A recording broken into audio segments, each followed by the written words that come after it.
Gina ho. Pwede na siya lumabas ng ospital, kaya lang wala ko silang pambayad. Tutulungan ko siya, pero hindi ka na makikipagkita sa kanya kahit kailan. And you will start being nice to Apple. Baka nakakalimutan mo, ikaw ang may atraso sa amin. Ikaw ang may kontratang nilabag. Kung na kailangan magbenta ako ng kidney, gagawin ko. Huwag ka lang mademanda. Ito yung pera na kinuha ko sa bahay. Hindi na kailangan yan. Nakadilensya na ako. Ikaw ang mag-aasikaso sa kapatid mo. Sa bahay ka uwi. Pahihiram ko sa iyo yung pera, pero bilang kabayaran, maninilbihan ka sa pamilya ko na sa loob na 10 taon. Maupo ka muna. Alam mo, hindi naman pwedeng kunin ko yung buong sweldo mo buwan-buwan, di ba? Paano ka naman kakain? Siguro ganito na lang gawin natin. Yung kalahati ng sweldo mo, yun na lang gawin natin pambayad. Alam mo kung ako lang, ako sa akin lang. Okay sa akin. Okay ka sa akin na manalbihan ng 10 taon o kahit na higit pa. Kasi alam mo, nakikita ko naman na magkasundo kayo at mukhang kayang-kaya mo naman protektahin yung kaisa-isa kong anak na si Jonathan. Hindi ka namin pababayaan dito.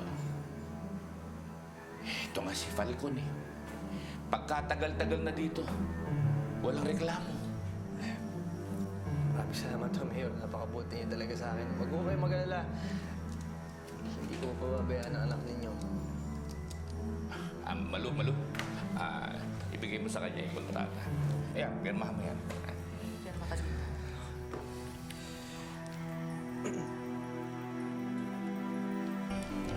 Alam mo, ako nga ang dapat magpasalamat sa iyo eh.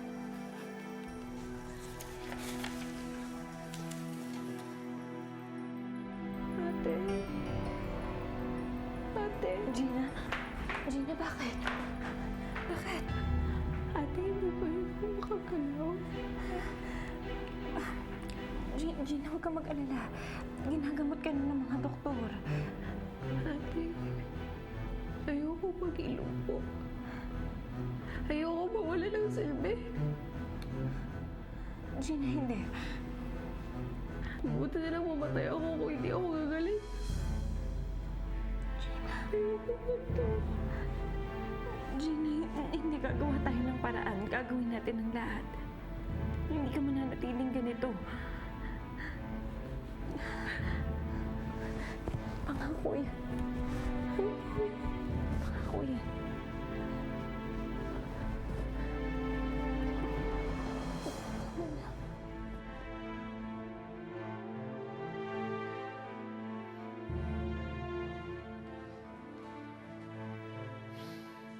Hello?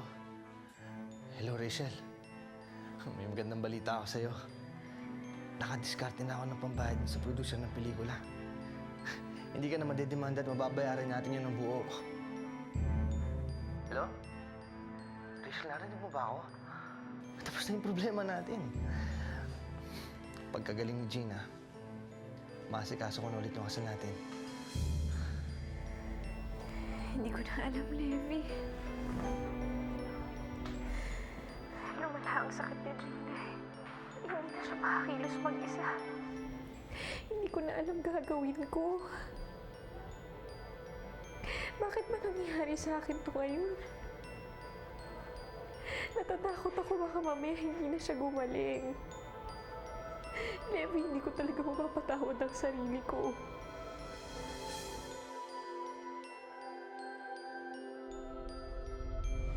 Hindi kita pinipilit na gawin mo to, Clarissa. Maintindihan ko kung gusto mo manatiling nakatago. Ligtas. Marami ng hirap ang pinagdaanan mo. Kaya nga pumapayag ako, attorney. Sa hirap na dinanas ko sa kamay ni Cuatro, ganti ko na sa kanya ang isiwalat sa lahat kung anong klaseng hayop siya. Maraming salamat, Clarissa. Malaking tulong to para sa akin at sa buong San Felipe. Huwag kang maglala. Hindi kita pababayaan. Ginagawa ko din to para sa sarili ko. Akala ko hindi na darating ang panahon makakalaya ako mula kay Edmundo.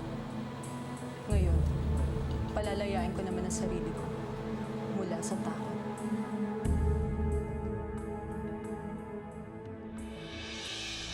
Bakit pa to nangyari? Sana sa akin na lang to nangyari. Sana sa akin na lang. Tama na yung Rachel. Ano ka ba? Aksidente yun. Walang may gusto nang nangyari. Kaya huwag mo sisihin yung sarili mo. Ha? Tama na. Alam mo, dapat makulong yung mga yun eh. Hanggang ngayon, hindi pa rin sila nangunguling. Dapat pagbayaran nila lahat ng mga ginawa nila.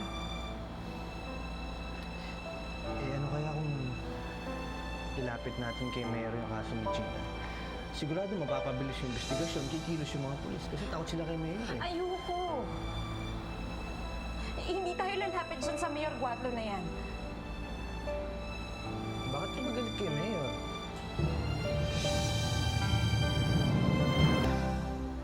Hindi ako galit kay Mayor.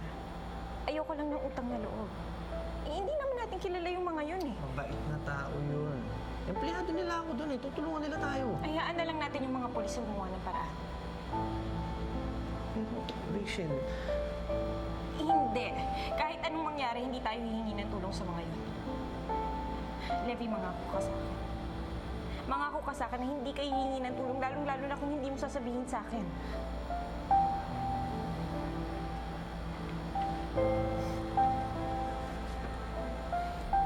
Kaya pa naman natin to, di ba? Oo nga pala. Saan ka nakakuha ng perang ibabayad natin sa kontrata? Malaking halaga yun, na baka naman... nangutang ako sa 5-6. Pabayaran ko lang ng hulugan.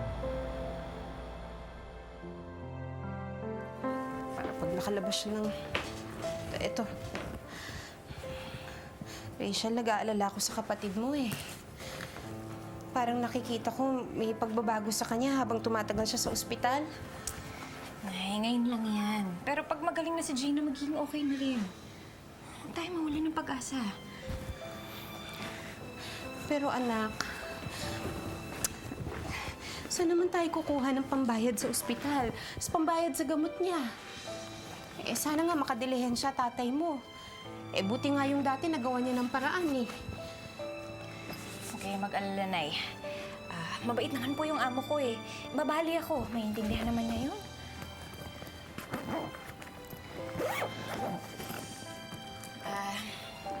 Isa pa rin po palang naalok ako ng tulong. Si Mayor Guatlo. Pero kapalit po yung sarili ko. Ano sinabi mo? Tinunggihan ko. Nay, kahit anong mangyari, hindi ko naman tatanggapin yung alok ni Mayor Guatlo. Kahit para sa kapatid mo, Rachel?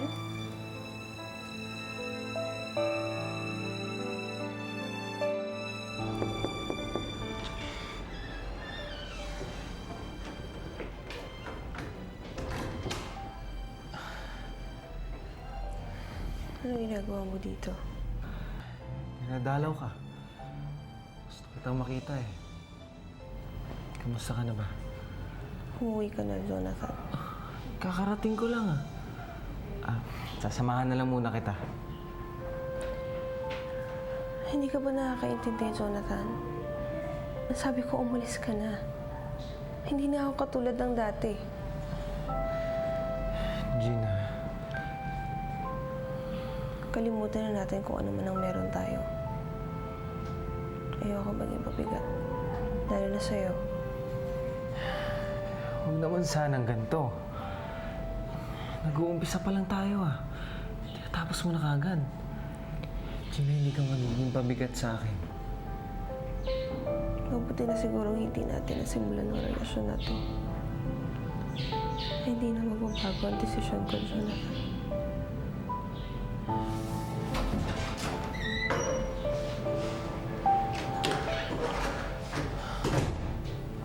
Umalis ka na, Jonathan. Nagbabawal nanay mo na pumunta ka pa rito at ayaw na makita na anak ko. Sige na.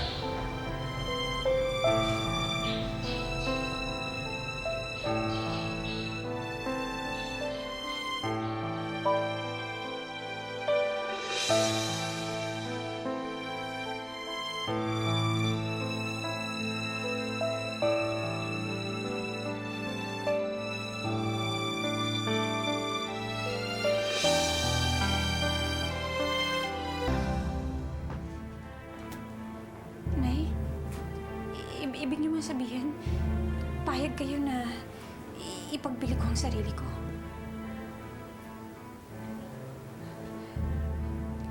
Hindi ko lang kasi alam kung anong iisipin ko eh. Ngayon nung tayo nagkaroon ng ganitong kalaking problema, anak. Sorry. Sorry, anak. Sorry. Sorry. Nay, huwag kayong mag-alala. Makakaraos din tayo. Magagawan ko ito ng paraan. Oo, tama ka. Makakaraos din tayo. Hindi naman tayo papabayaan nung nasa taas, hindi ba? Eh, sinabi mo yung tungkol kay Mayor, kay Levy? Hindi pa nga eh. Hindi ko kasi alam na kung paano ko sasabihin kay Levy. Huwag mo nang sabihin sa kanya. Mas makakabuti na walang alam si Levy tungkol dito. Eh, alam mo naman yung boyfriend mo, mainitin ang ulo. Eh, mas mabuti na umiwas tayo sa gulo, hindi ba? Basta manahimik na lang tayo at titigilan ka din yan.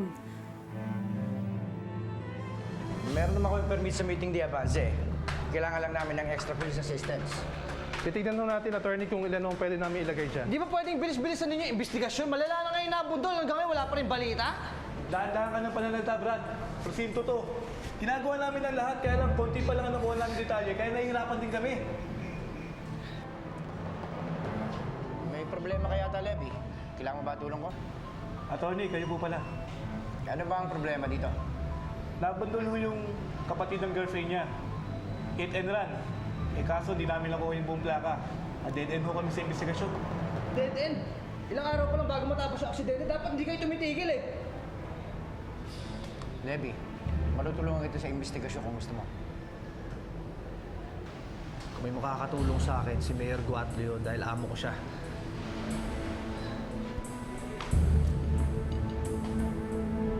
Ipagka mo? Kapatid nung girlfriend niya. Si Rachel Mantaring pala yung girlfriend niya eh. Yung binibining San Felipe.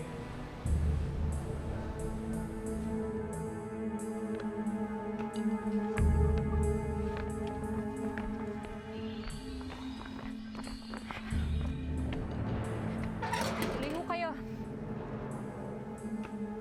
Hindi na, nagmamadali ako. Kukunin ko lang yung bayad mo. Sila na lang yung tatay yung witness na nagbayad ka sa amin. Ito. Kompleto ho yan. Siguro naman malaya na ako dun sa kontrata na pirmahan ko sa inyo. Alam mo, ang hindi ko maintindihan, Rachel, bakit mas pinipili mo maglabas ng ganito kalaking halaga? Na obviously naman, hirap na hirap kang ipunin, kesa gawin ng pelikula at kumita. Well, kanya-kanya nga siguro yan.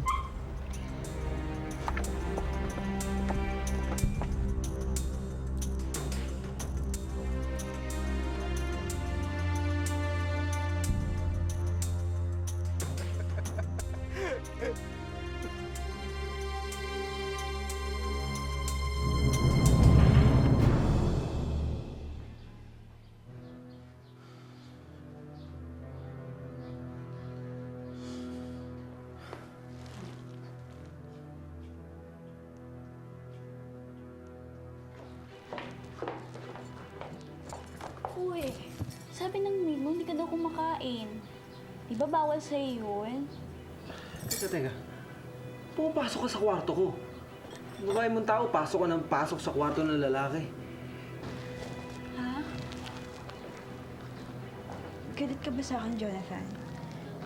Kasi kagabi lang... Sorry. Mainit lang ulo ko eh. Ano bang ginagawa mo rito?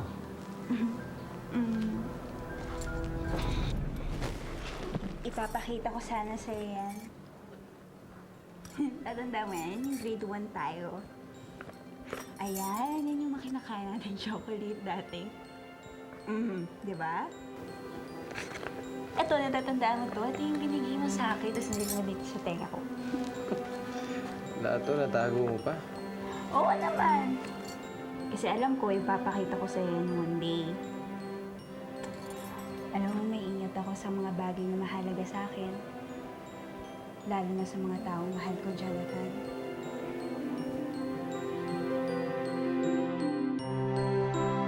Magandang pagtanggap ng anak ninyo sa gamot, Mrs.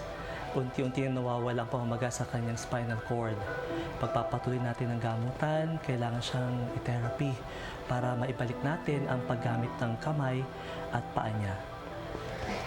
Magandang balita po yan, Dok. Maraming salamat po. Narinig mo yun, Gina. O kita mo, makakalakad ka na ulit. Eh, konting therapy lang pala ang kailangan mo, anak eh. Gaano karami yung therapy ang kailangan? I-refer kita sa isang therapist na siya titingin sa'yo. Siya magsasabi kung gaano karami at kadalas kang iti-therapy. So, pwedeng 10 taon ba? Gina, ano ka ba? Itong batang to, tinutulungan ka na nga ng doktor, oh. Gina.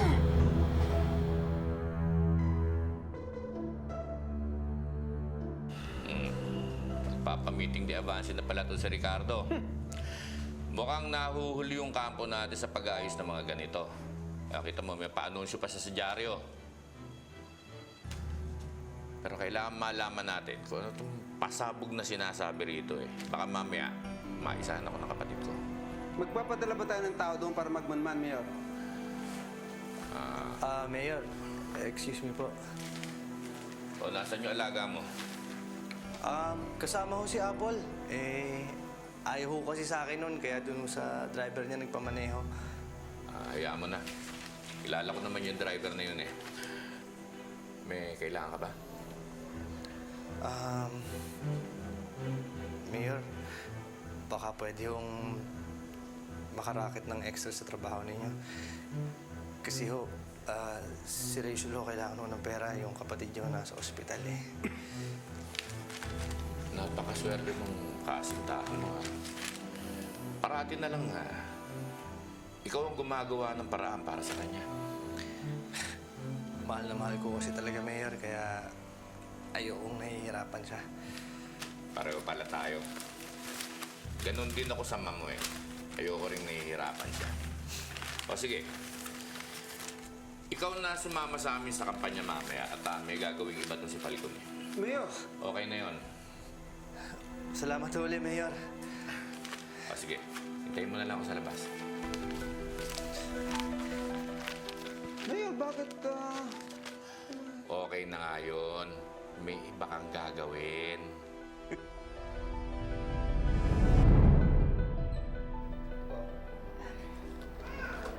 Saan ka nakakuha ng pera?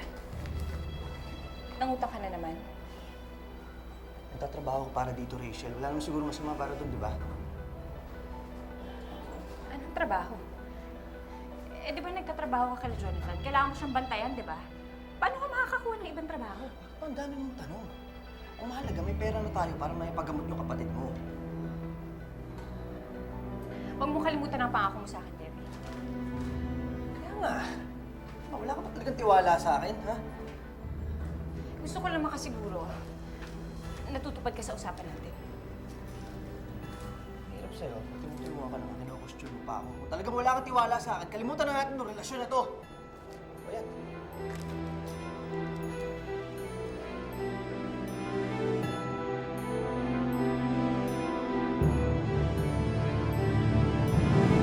Mga kababayan ko, sa nakakalimutan, Edmundo Guadalupo, para po gobernador. Gobernador na, ha?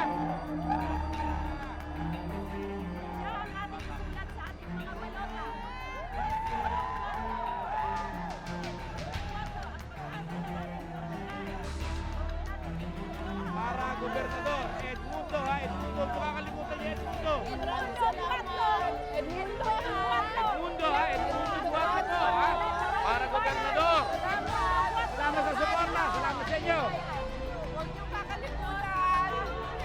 Edmundo ha! Edmundo, guwatlo po! Edmundo, guwatlo!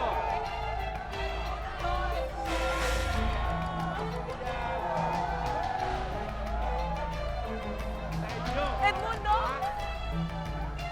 Edmundo, si Anita to! Edmundo! Andito ako! Edmundo! Edmundo!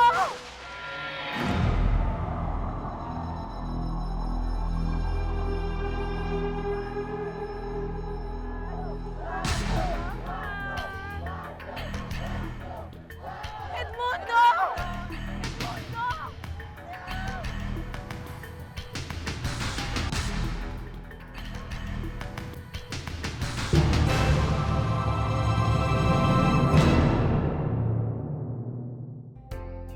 Gusto sana kita makausap eh. Tungkol kay Mayor Guadlaw. Gusto ko rin tulungan si Rachel. Ayokong matulad siya sa akin. Mamayang gabi, yung babae yan, kasabay ng kapatid mo sa meeting de Avance. At ipagkakalat niya sa buong San Felipe ang baho mo! Saan mo hanapin? Hindi nga natin alam kung saan yung pupunta. Edmundo! Nagmamakaawa ako sa'yo! Buksan mo na to! Si Anita to! Nandito na ako! Maniwala ka sa akin, Rachel. Hindi marunong tumanggap ng pagkatalo si Edmundo. Sa politika man o sa babae.